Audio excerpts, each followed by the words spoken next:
Welcome to Movement Memos, a Truthout podcast about organizing, solidarity, and the work of making change.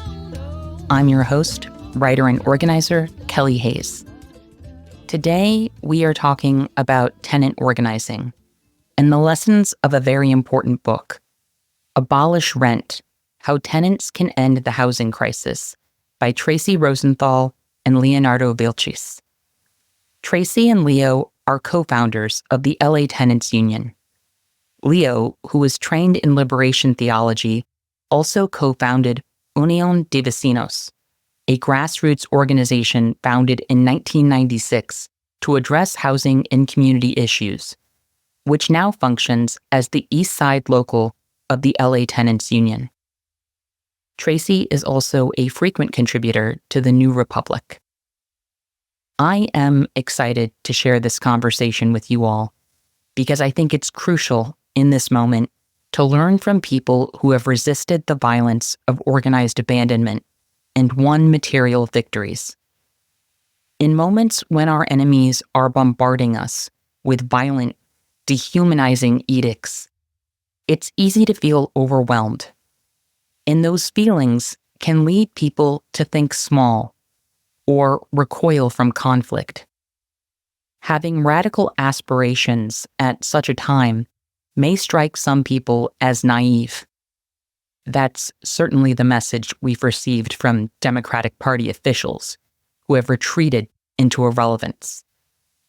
But submission is not safety, and acts of refusal will be increasingly important in the days ahead. So I hope you will appreciate this opportunity to learn from Leo and Tracy as much as I did. If you appreciate this podcast and you would like to support Movement Memos, you can subscribe to Truthout's newsletter or make a donation at truthout.org. You can also support the show by subscribing to Movement Memos on Apple or Spotify, or wherever you get your podcasts, or by leaving a positive review on those platforms. Sharing episodes on social media is also a huge help. As a union shop with the best family and sick leave policies in the industry, we could not do this work without the support of readers and listeners like you. So thanks for believing in us and for all that you do. And with that, I hope you enjoy the show.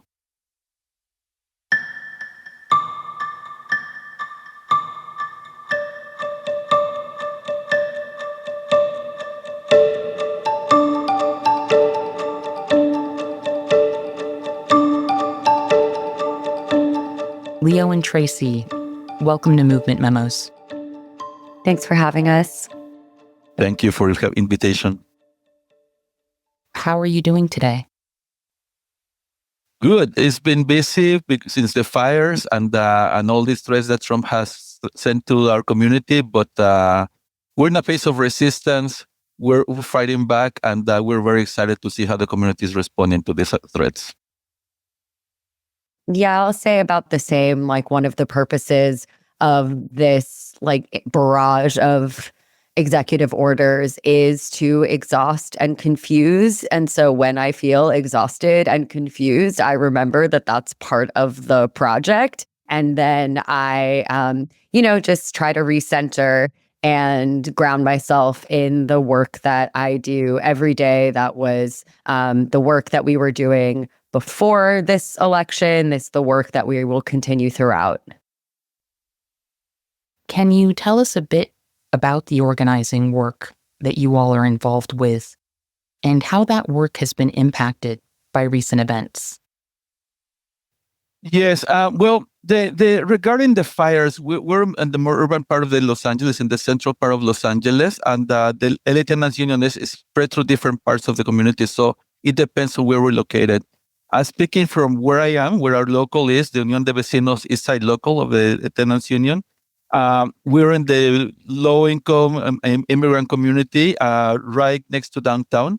One of the areas that is mostly polluted, and it constantly has very low air quality situation.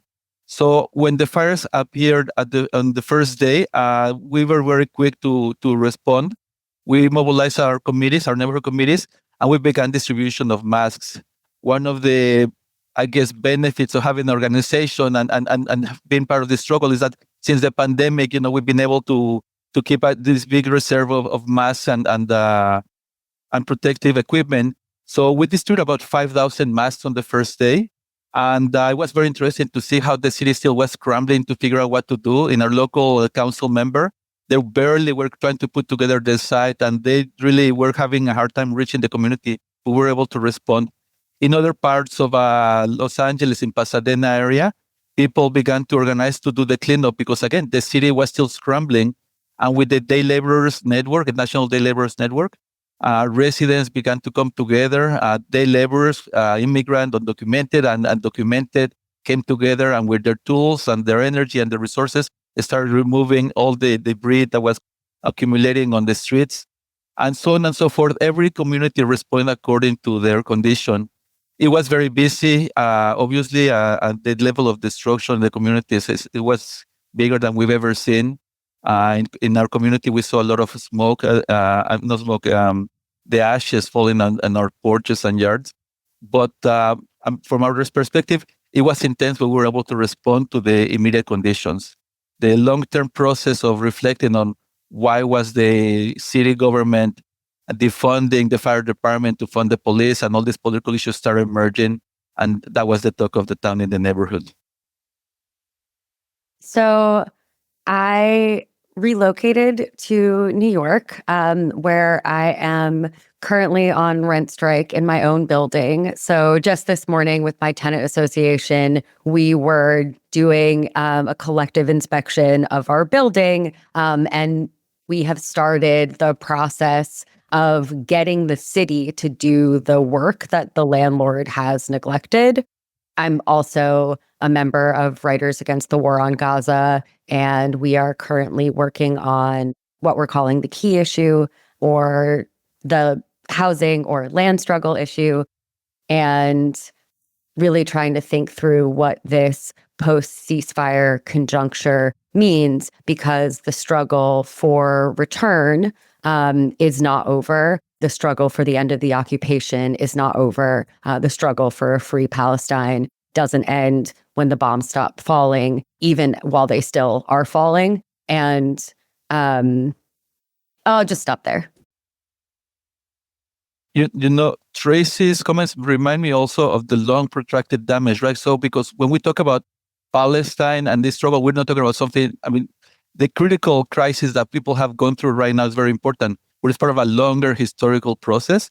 And in Los Angeles with the fires, one of the concerns that we have is, again, the whole issue of the erasure of the damage to the homeless, right? There's going to be a lot of talk about people losing their homes, mostly middle class and upper middle class people. Yes, some working class people in those communities, but mostly we're talking about people who have the ability to get a new housing, and then a complete erasure of the damage that has been done to the unhoused and the carceral housing and all these things. So one of the critical demands of the LA Tenants Union during the fires and after the fires is going to be the putting the priority of the homeless and the crisis of the homeless and the demand for everybody to get a housing during this process. So we need to look at the longer process, the longer historical conditions, as opposed to just focusing on these narrow moments, the negotiation of a ceasefire, or the fact that people are responding quickly to the fire, or things like that.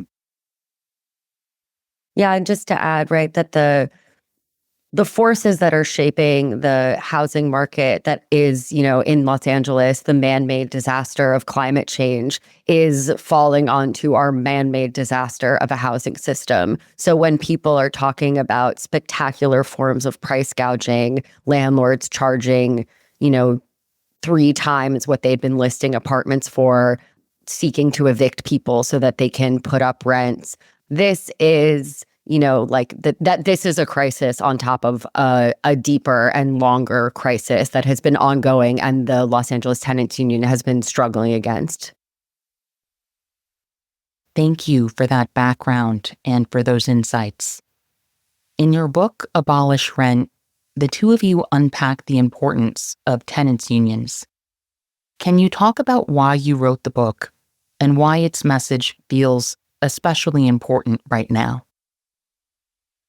Yeah, I can start. And just to say, right, in many ways, the Los Angeles Tenant Union was an answer to two questions, right? How could we fight back against the displacement of poor and working class people across our city? And how could we make tenants themselves the center of that process, the agent of that change? And we recognize, right, like most often when we think about our housing system, tenants are treated as passive victims, right? They're the clients of social services or lawyers who are supposed to step in and help them. They are constituents who get to issue an opinion every 4 years with a vote. And so how do we think of tenants as political subjects capable of changing the balance of power between themselves and their landlords, themselves and city governments? And how do we think about them, right, as political subjects who are capable of remaking the world? And the tenant union, right, when we think about what a union does, I think it helps us reflect on the tools that we have at our disposal as tenants, that even though we're trapped in this relationship of exploitation and domination with our landlords, right? We do have resources. We do have power. We have our bodies, our capacity to literally occupy our homes, to refuse to leave, and to refuse how our landlords and how our politicians believe that our homes and our cities should be managed, right? We have our rent checks, which are like the largest expense of our households. They're the reason why people take, second, third jobs, why people double up, why people cut their pills in half, why people starve, right? So in so many ways, these rent checks are, they're the source of our disempowerment. But actually, we have the potential of using our rent checks as a form of economic sanction, right? When we come together with our neighbors to withhold rent, to engage in a rent strike, we can turn those checks into a source of power. And the way that we do that, right, is through the last thing that we have, the last tool that we have as tenants, which is our relationships to each other. And what a union is about setting those three tools to work, right? Allowing us to come together as tenants to build trust, solidarity, connection, such that we can take risks and socialize that risk, such that we can stay in our homes. And I think that, that investing in our relationships right now and reflecting strategically on the levers of power that we have over the constraints that shape our lives, I think is absolutely more critical than ever. Yeah. The book is a synthesis of reflections of lessons learned in the construction of the LA Tenants Union, and an invitation to be part of the history of this struggle. For the Unión de Vecinos, the East Side Local of the Tenants Union, we predate the LA Tenants Union. And when we look at the history and what we've been dealing with, we're talking about the crisis of a system. And I'm not talking of the crisis of the system of capitalism. That's we just take for granted. But we're talking about the crisis of a system of services. Public house, for us, the struggle starts with the demolition of public housing through Hope 6 and the displacement of 1,200 families out of the housing projects in East Los Angeles. And as people moved out of the housing projects, they started living in a very messed up housing, really bad, in bad conditions, under a series of threats from landlords and economic conditions, right? And we were talking about the construction of a tenants union. And but really what the system was telling us, oh no, all you need is to go for affordable housing on the one side. And on the other side, they would tell us, go to the legal aid system and they're going to take care of you. But what we were looking at is that the legal aid system and the public service, public legal aid, the socially conscious legal aid system, it was a bottleneck of resources. Lawyers couldn't afford the time to take care of the need of every tenant. So they were always looking for the key cases or for the people who would qualify. So they weren't getting the services. So thousands of people were getting evicted. On the affordable housing end, people could not qualify for the housing. The people who were displaced from the housing projects, the people who were looking for housing, the unhoused people who had some level of conditions to be able to pay a rent, could not find that rent because the affordable housing development movement was not serving those needs. So we started talking about organizing tenants and bringing tenants together. But the foundations would not provide the resources for that. We were building tenant organizations that were just doing know your rights clinics, or basically bringing the housing department to do inspections, but the inspections that we're doing, they were like useless. So there was a need to build something outside of this social service system that Tracy just described, and that really put at the center of the struggle the tenants. And in the way that Tracy describes, basically the tenants themselves had to be the ones struggling, because neither the lawyers, nor the housing developers, not the foundations, nor the nonprofit tenant organizations were going to take on the fight, because they're too embedded into a system of relationships, political relationships that they don't want to threaten. So the tenants had to take the leadership. And that's what we try to do, develop in the struggle our own way of fighting, our own way of coming together. And that's where the Tenants Union is born. And the book is a synthesis of that history. It's what we learn in the process, but also an invitation to join this struggle. So we continue fighting and growing to change the system and really abolish rent. Yeah, I mean, I, just to add to that, right? Like, I think Leo said it so well, but right, to name the fact that the so-called solutions to the crisis are part of the crisis, right? When we demand housing for the homeless and we get carceral housing, when we demand housing for the poor and we get subsidies to landlords and developers, right? Like the dead end of the Democratic Party is what is part of why we need the forces of a union and the forces of a counterpower.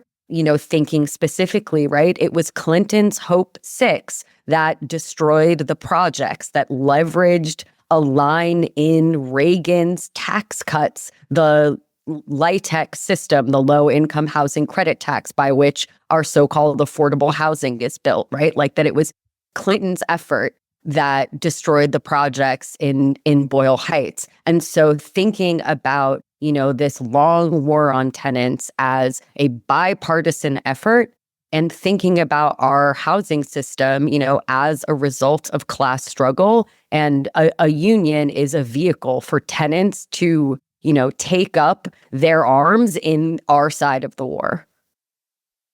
Yeah. And in the large city of Los Angeles, in the rich state of California, which is pretty much run by the Democrats, the LA Tenants Union is launched against the wave of gentrification, which basically is a product of politicians opening up our neighborhoods for investment, quote unquote, for development, quote unquote, but really it was an investment and a development that was displaced in our communities. Eric Garcetti, our mayor in Hollywood, basically engaged in ethnic cleansing of the immigrant communities, low-income people who used to live in the areas of the Hollywood, through this promotion of investment and gentrification. And in Echo Park, in East LA. So we had to respond to that.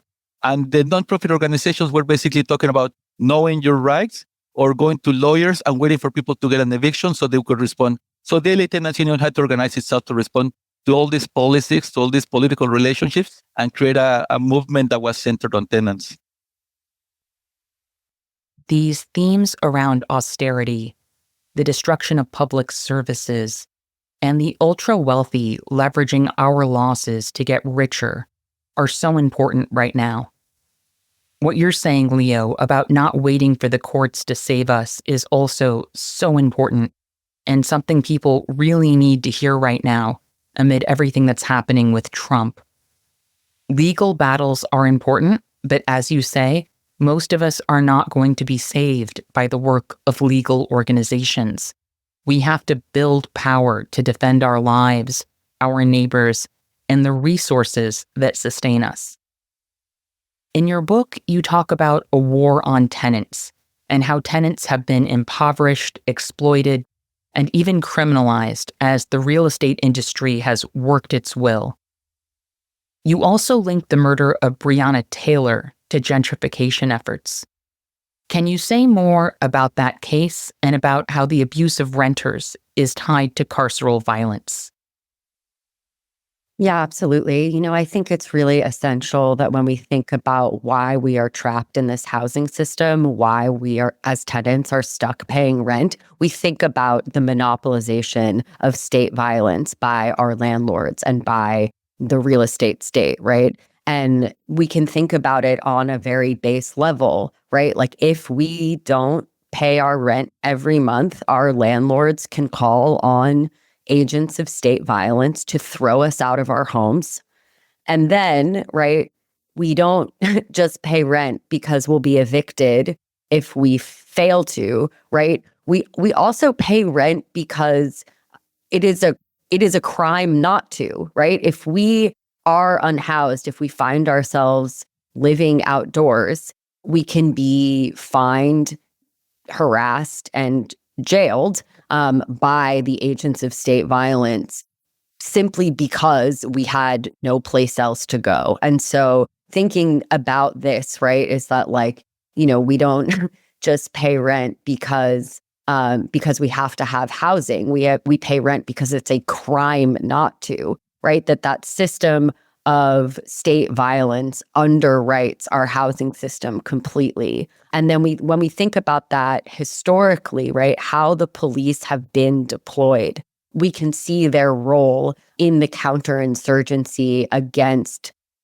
tenant struggle over and over, whether that's to police the borders of neighborhoods built through racist exclusion, whether that's, to fill up the gap of legal segregation with crime-free housing ordinances, whether that's to, really facilitate the removal of people, as we see now with nuisance ordinances, right? To basically allow for private actors to gain access to more real estate, right? And that is the context through which Breonna Taylor was murdered by Louisville PD, right? That the city had invested incredible amounts of resources in gentrifying a particular area.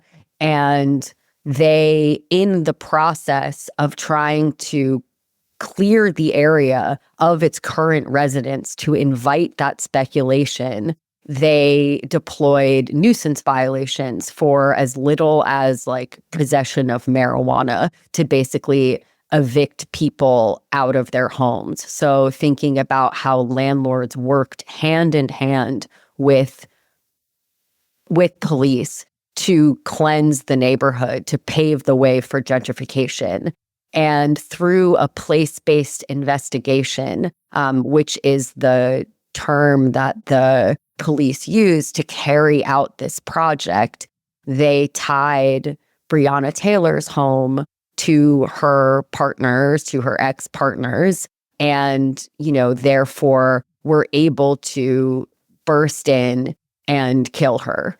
And this, I think that this kind of spectacular violence is really what emerges at the tip of the iceberg of that long-standing relationship, that long-standing tie between the police and real estate. And I think that we see this too, right, when we think about the function of our prisons and the function of jails, right? We know that the state not only has been disinvesting from public services, the social safety net, and the base standards of our lives, right? But investing in police and in human caging, right? In prisons.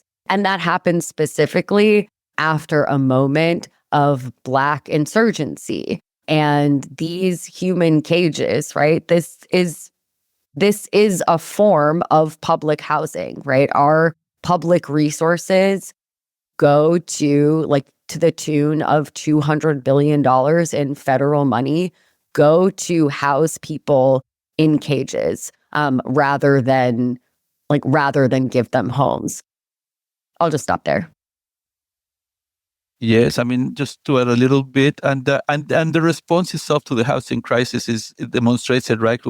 When Mayor Karen Bass comes to Los Angeles to really launch a major solution to the housing, the homeless condition, basically what she's promoting is carceral housing, not the small the renting of hotels to house the homeless, but in places where basically they cannot engage in social engagement with their neighbors. They cannot get together in the hallways and talk to each other. They have a curfew at 8:00 when they cannot go out and find jobs in other places. They're heavily regulated. That's the kind of housing that is being built right now for the homeless. And of course, also is temporary. You only have 90 days to stay in this housing, and then God knows what happens. So it's just a very highly regulated, highly controlled, and basically is not a solution to the problem. And then in the waves of gentrification, the first thing that happens is to talk about crime in the neighborhoods and in the communities.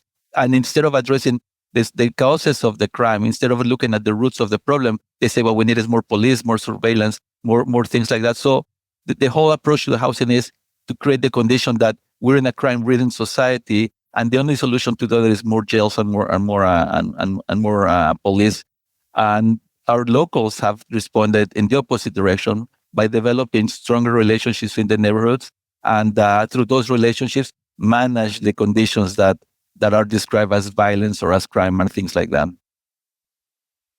Yeah, I mean, I think really importantly, crime doesn't actually name specific activities, right? It's a catachresis of, basically people's feelings about racialized poverty and the presence of racialized poverty. And as cities have transformed, meaning that at one point, right, they were abandoned by capital as white residents had been lured to the suburbs by state subsidies. Now they're being reinvested in, meaning that the locations are desirable for speculative accumulation. And that process has meant only like the rise of surveillance, harassment, policing, and that revanchist project of the reclaiming of cities as if they, belong to the newcomers who want to reproduce their lives in the suburbs here.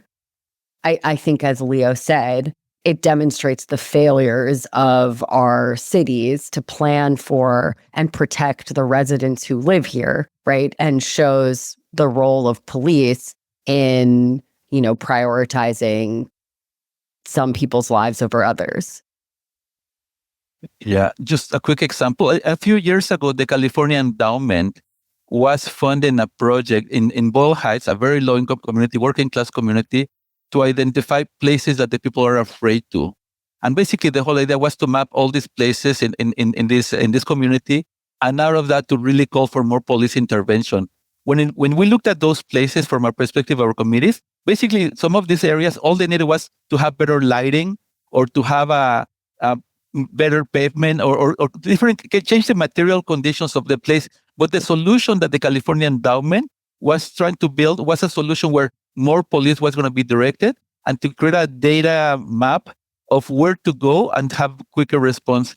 And all we needed to do was change the material conditions, put some lighting, which is cheaper than paying for a policeman. So even these entities, these organizations who are supposed to serve our communities are still working with that frame of mind that crime is the problem and the police is the solution.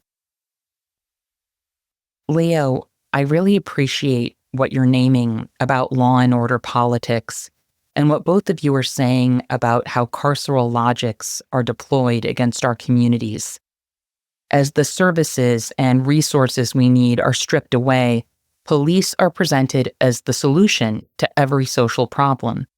The answer is never to improve our living conditions or meet our needs, but to inflict more violence, exercise more control, and to surveil us more closely.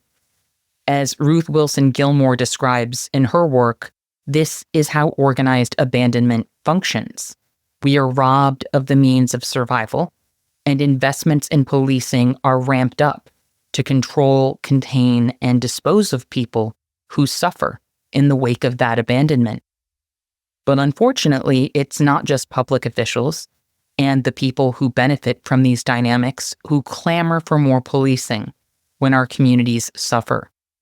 People who actually have a lot to fear from the everyday realities of policing will often default to law and order politics, viewing police as the solution when their communities are hurting. In your book, you talk about how self-organized safety cuts off the recruiting power of law and order politics. That feels especially important right now. Can you talk about how the safety we create together as community members disempowers law enforcement and why that matters? Yeah, I mean, this is part of a pattern that we're developing more and more of the LA Tenants Union. But basically, the whole idea for us is if you look at this, talk about these issues of spaces that people are afraid of. Several years ago, one of our members got beaten up as he was driving into his home, arriving to his home through an alley. He got out of the car to open the gate, and in that process, two young men came and beat him up and tried to take his money away from him. And where the community came together, we basically said, well, if we call the police, they're only come to arrest people and they're going to be harassing us and they're not going to solve the problem. We need to figure out what's happening. So they went outside into the alley. And the first thing that they did was, it was a dumpster. People were throwing all sorts of stuff in there. So the whole idea was, we as community, we're going to start cleaning it up. And the more people started cleaning up, the more the spaces started getting nicer and nicer and nicer. Some people put some plants here and there. Some people grew some vines right next to their walls. And little by little, the spaces started changing and became a place where people started getting together to have meetings. And one summer, the community started organizing these meetings, these movie nights for the children in the neighborhood. And of course, that space at night was the space where the local gang members used to hang out. And one of the couple of gang members come to these women as they're setting up for the movie night and say, "What are you guys doing? This is our rally." And the women say, "Well, we just want to show a movie to the kids that are here in the neighborhood." And the guy said, "Well, only this time you can do this thing." So the women start showing the movie. And in the process of the night, they start turning around and they see the young kids, the gang members hanging out, sitting next to the kids, watching the movie. In the following weeks, they were the ones protecting the alley so the movies could happen. A relationship was developed between the women and the gang members. A dialogue was beginning. And then a sense of mutual respect was developing. And this is very important, right? Because in a community where there is the neighborhood watch committee, or the woman who's always calling the police, the antagonism between tenants and the young kids it just spikes up, and the intervention of police and the violence that comes with it also spikes up. Whereas the women were there developing this relationship, they also develop a sense of authority. Later on, when the city would bring the big dumpsters to pick up the trash, because of sometimes people dump furniture and things like that, the kids themselves were the ones guarding and helping us in doing the cleanup. So the whole idea is to manage the problem through social relationships, through intervention, to occupying the space. Years later, in another context, right next to a liquor store, which is also one of those things that gentrifiers want to eradicate, which is problematic because in our community, liquor stores is a place where people get credit and have access to things that they cannot reach by traveling miles away to go to a supermarket. We start putting benches. And in those benches, community and people who start hanging around.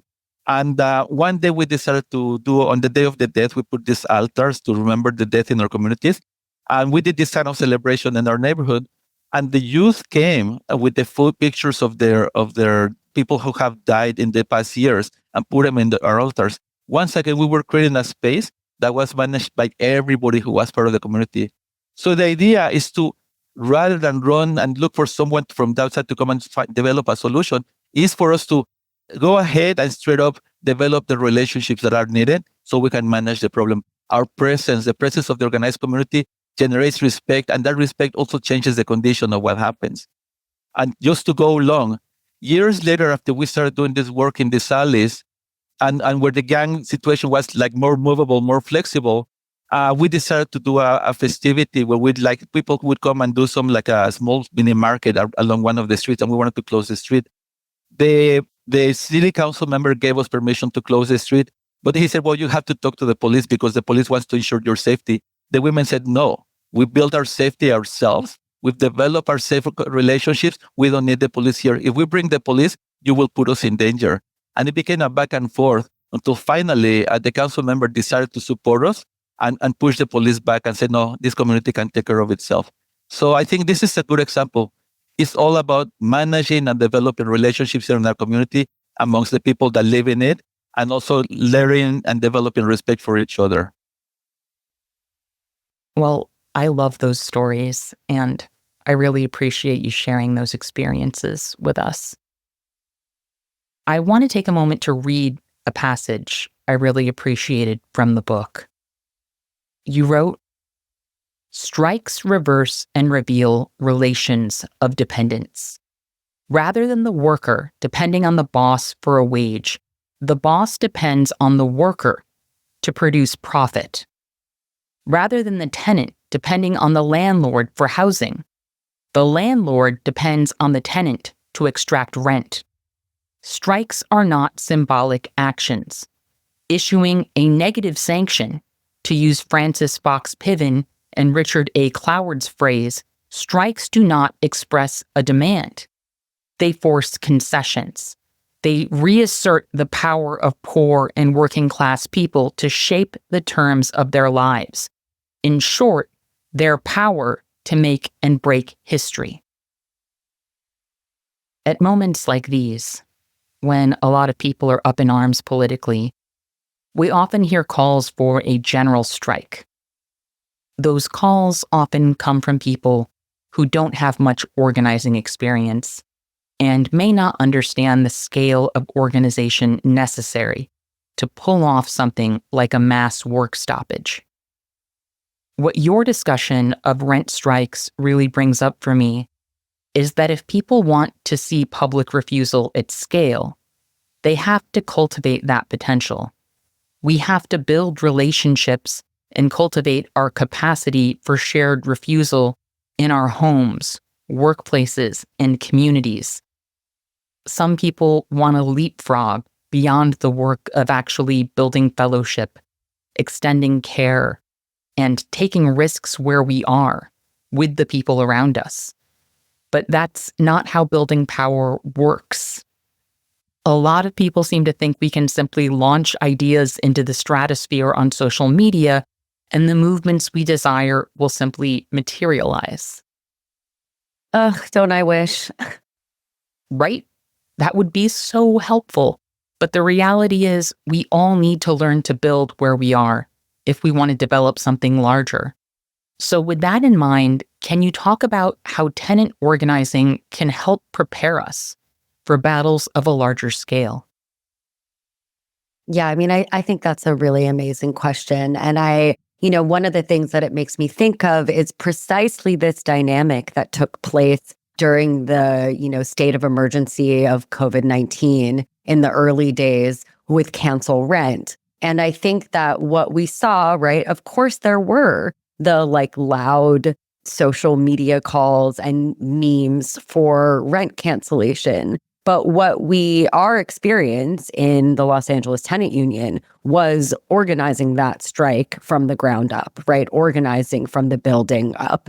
And so, actually our work, because we had a membership in our communities, we recognized before the broad calls for rent cancellation that our members simply couldn't pay. And so we were the first union, I believe, in the country to organize pandemic rent strikes. And, it rather than the banner, generally speaking, of cancel rent, right, we organized people under food not rent. And this was, an insight that I come back to all the time.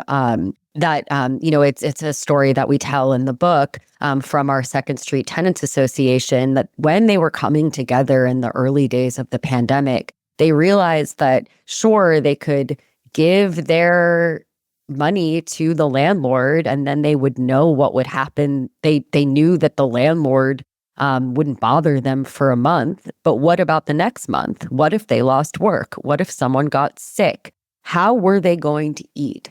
And so this idea of taking the risk of withholding rent started to seem less risky than the risk of handing over their money. And that's really how we, came to the idea of food not rent being reflecting our members' needs back to them, right? Like being a political form that people could share in, that would that really expressed the decisions that people were making between feeding their families and paying rent, taking care of each other and paying rent. And to me, right, like I think that really demonstrates that those local networks that we had for people to come together, reflect on this emergency as it happened, name their needs, like step outside of their shame to be able to share those needs, and then to come up with, right, like from below, this demand of food not rent that then we could share with the larger, that we could share across the city, that, thousands and thousands of people joined this rent strike under this banner. And yes, it was echoed by, the cancel rent movement, but it was articulated first in those buildings. And what we saw too, right, when we look at the fallout of the pandemic, when the state, the state eventually issues its like disorganization campaign of rental subsidies as the concession to this demand, as the solutions to people's dire need. It was on the building level where we saw whether or not that rent strike could succeed, right? And like whether or not people could ride out that storm together, to stay in their buildings, to see that their needs were met, to even, get repairs made during this time. And I think that, that to me really, it demonstrates that these institutions that we're building, like just as in the fires, right? People were able to reflect on their needs, to redistribute their resources, to meet the moment, right? And it's those institutions that have been built for the most vulnerable amongst us, and to do that work of building power long term that are capable of responding in those moments. And then we use these moments as a way to grow our organizations, to build our authority, right? To protect people long term. And I think that we saw that in the pandemic, and we're seeing that now in the pandemic, which is not over, right? But we saw that in the state of emergency of the pandemic, and we're seeing that now with the fires. And I think it just is, it really just continues to make the case for like our power comes from knowing who's around us, from trusting who's around us, and from strategizing with every lever that we have with who's here.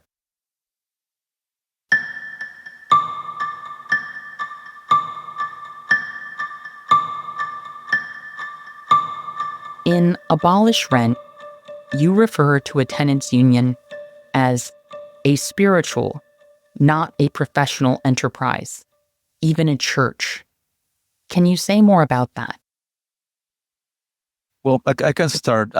One of the things that we talk about internally within our local is the whole notion that we're not building committees, but we're building communities.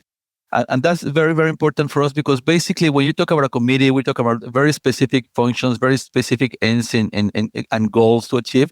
But what we're trying to do is build a space where people come together to get to know each other, to learn from each other, and to build their own spirituality of struggle. So people don't just come together just to hang out. People come together because they're all tenants, and because they share the same kinds of problems, and because they have different histories of struggle, and they're sharing these different histories of struggle in a way that also builds what we call a mystica, a spirituality of why we're here, what we're trying to achieve.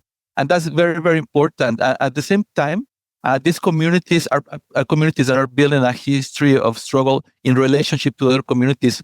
So at the end of the day, what happens is when people come every week or every other week, or sometimes every month to come together, they just don't come together to hang out. They come because they feel called to be in these places, and because they feel called to support each other in this kind of struggle. So that's the kind of church-like thing that we're beginning to develop.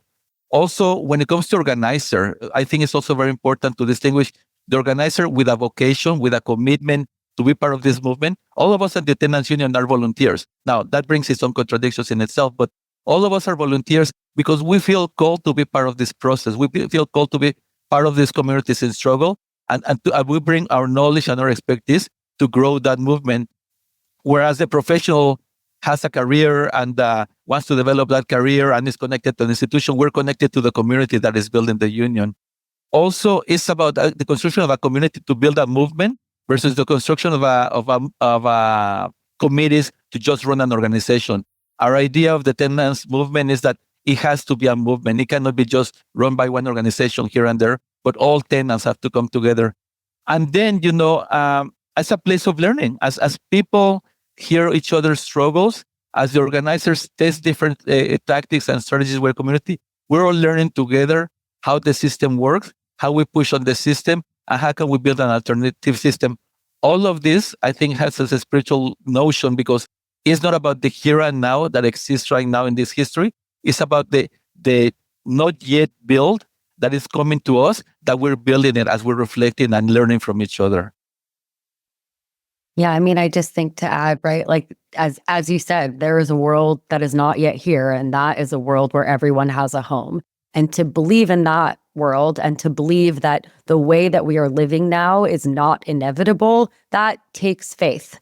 And that faith is something that we build when we come together, we share in the rituals of our meetings, in the breaking bread of eating together, in the, victories that we claim, and in, moving together through our losses. And I think that faith is really, I think that is what allows us to see ourselves not just a part of a single organization, and as Leo said, but a part of a movement, and as a part of a movement that, began 100 years before us and may continue 100 years after.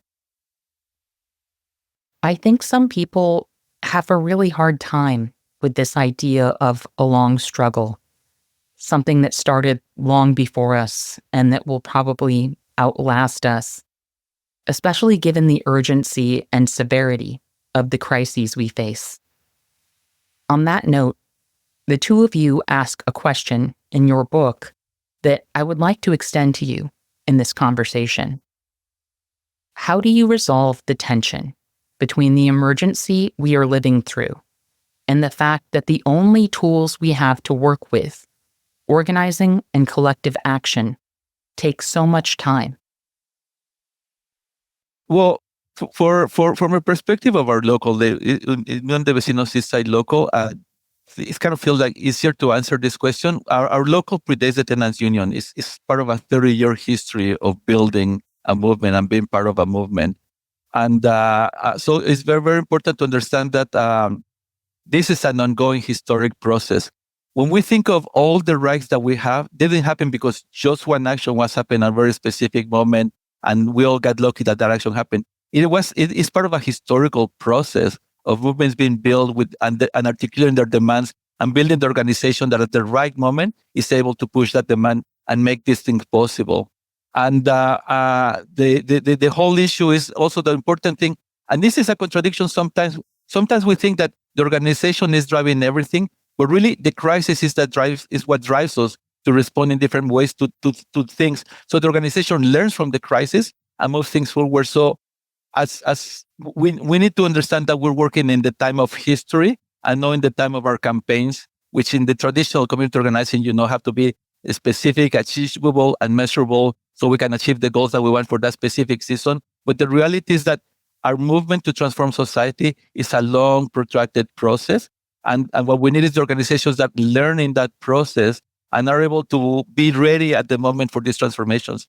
At the beginning of the interview, I was talking about how when the fires came up, we were able to run to our warehouse, pick up the mask, and start distributing it to 5,000 families because we've been building the organization that's capable to respond to these things.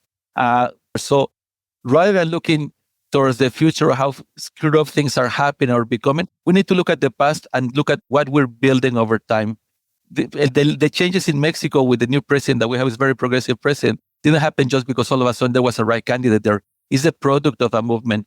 In the United States, we're talking about rebuilding a different kind of movement. We're talking about understanding that the system as it exists right now is not the system that we want. As proud as people are of it, as arrogant people are about it internationally, is not working anymore. The system has failed. The system of services has failed. The system of electing the candidates every 4 years is failing. So all these struggles that we have accumulated over the years are building up the thing that we need to have in the future, the thing that we're going to have in the future.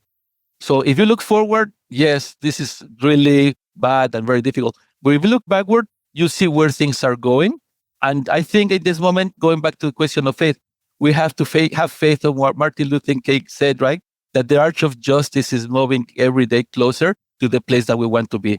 But it requires our consciousness and awareness and an active construction of that process and our active engagement in that process. And that's the long-term part that is needed for this struggle. I mean, it's interesting, right? Because when I hear the arc of history bends towards justice, I roll my eyes. But part of that eye rolling has to do with how that narrative has been fed to us as a narrative of, like great men and, a benevolent state. And I think that part of the intervention of the union and then the intervention of the book, right, is about really challenging that narrative of history. And I think that, that insight, right, that we took from the moment of the COVID-19 emergency, right, that it was riskier not to take a collective risk. I think that that is precisely the insight that we need to bring to this moment of climate catastrophe, housing emergency, rising fascism, that, not organizing, not taking calculated risks is risking living in this housing system, in this undemocratic, oligarchic society, which is on a burning planet for the rest of our lives. And I think that, when I think about the work of the union that Leo is describing, right, I'm also thinking about how the infrastructures we build and the risks that we take then make new risks possible, right? Like to think about how, I'm thinking about one building that we write about where one of the tenants ends up on solidarity rent strike because she saw that her neighbor, didn't pay rent and then didn't get kicked out of her home the next day. Like the building didn't fall, the cops didn't show up. And so what do we make possible for, like every time we take a risk together, every time we organize, every time we do something that we thought like was impossible, like we make new possibilities emerge. And I think that we can, as we've seen in our own work, as the union has grown and empowered new people and involved new people and grown to multiple local chapters across the city and has organized associations for years, some of whom haven't paid rent in 5, right? Like that collecting these wins as we build our movement makes things possible that today couldn't be. Yeah, and just go back to self-consciousness though, because we have to be conscious of the role we play in history, and that's the very, very important thing. This is not a passive thing that we sit back and watch, go to the next elections, and then it's going to happen. We have to see that as a very self-conscious process, and from the perspective of our community, which is with a preferential option for the most poor. It is the most poor, the marginalized, the silenced, the people who are pushed aside, the ones who are going to make the history that is going to create that transformation. It is not going to be centered on the leaders or the organizers or the organizations. It's basically the people themselves who have to make that history. And our role is to be part of that history, accompany history, and take risks with the people who are constructing that history. The idea of history as something we are constructing is so important because it's easy to get swept up in the current of bad news and feel like all of this stuff is simply happening to us, like we don't have the power to intervene. I think the work of the LA Tenants Union serves as a powerful example that we can actually build organizations and formations that can reshape our experiences and elevate our potential. That's the construction project before us as organizers, to build what must exist so that we can make change together. I also really appreciate what you were saying, Tracy, about it being more dangerous not to take certain calculated risks together in these times. I think that's something we all need to think deeply about as we decide how to interact with the threats we're facing. Submission is not safety. We have to leverage the power of solidarity if we want to create more safety for ourselves now and in the future. As we wrap things up today, is there anything else you would like to share with or ask of the audience today? I mean, on my end, I think part of the issue, part of the importance of writing the book and part of the conversations that we're having, for me, it's very important to have the conversation with the organizers, the people who are engaged in the struggle, because sometimes we think that this book is somehow going to change everybody's mind and people are going to say, oh my God, I should start going on rent strikes and so on and so forth. But the organization is key on building this thing. And when it comes to the organizers, I think it's important to understand that we have to change our frame of mind of negotiating with the system as it is, because we really need to think in terms of we have to redo a whole system. And a lot of times we're stuck with organizers that think that they start confusing the strategy with the tactics, right? Electing the right person, being the right relationship, getting the right funding and so forth. And they get stuck on that place. The long run, the long game goes beyond those relationships. And a lot of times it endangers those relationships. And a lot of times it breaks away those relationships. This is why at this moment in history, the LA Tenants Union gets no funding from foundations. And if there's any unions that are being funded within the nonprofit industrial complex, it is because the conditions in those places are so bad that what they need is an organization that's going to negotiate with the system.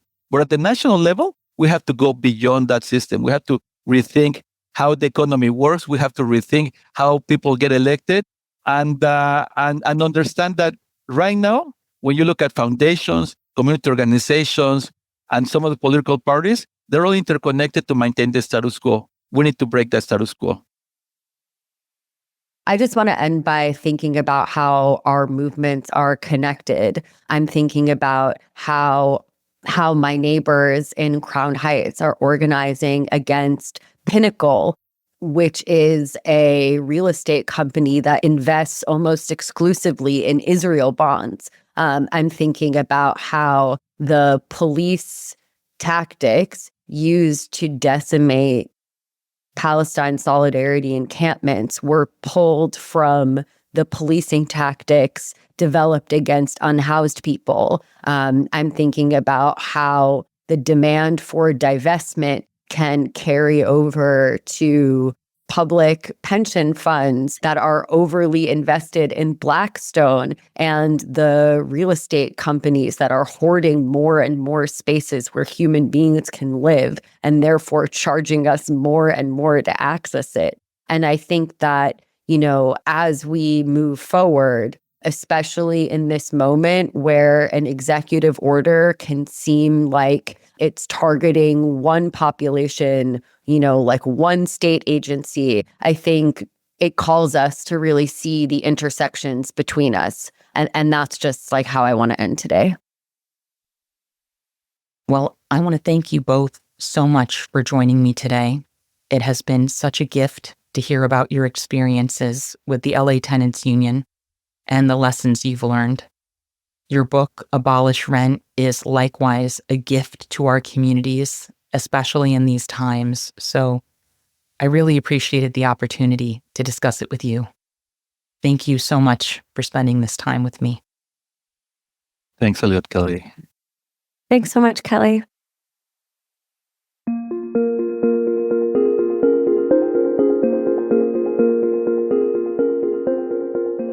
If you are part of a book club, or you're thinking about starting one, Abolish Rent is a great text for group discussion.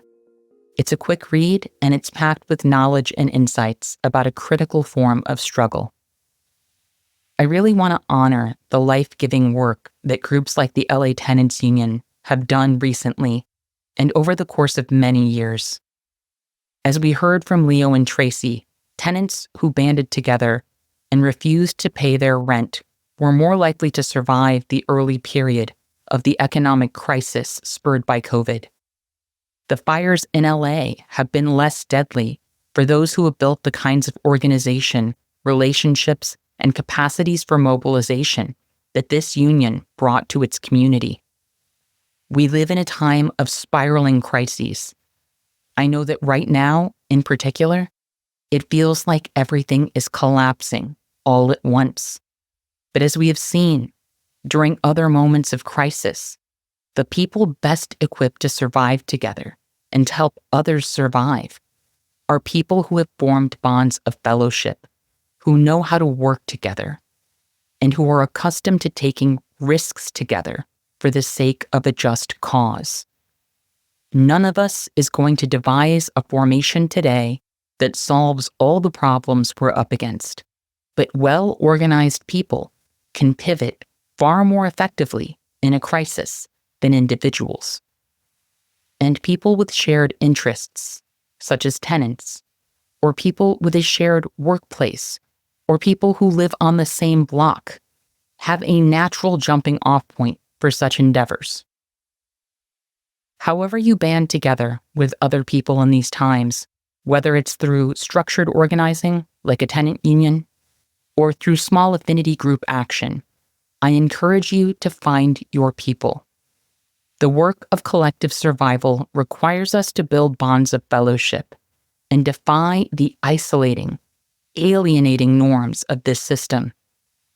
That's where change begins, for all of us, with a defiance of what isolates us. So let's rebel against what secludes us, find each other, and fight back. I want to thank our listeners for joining us today. And remember, our best defense against cynicism is to do good and to remember that the good we do matters. Until next time, I'll see you in the streets.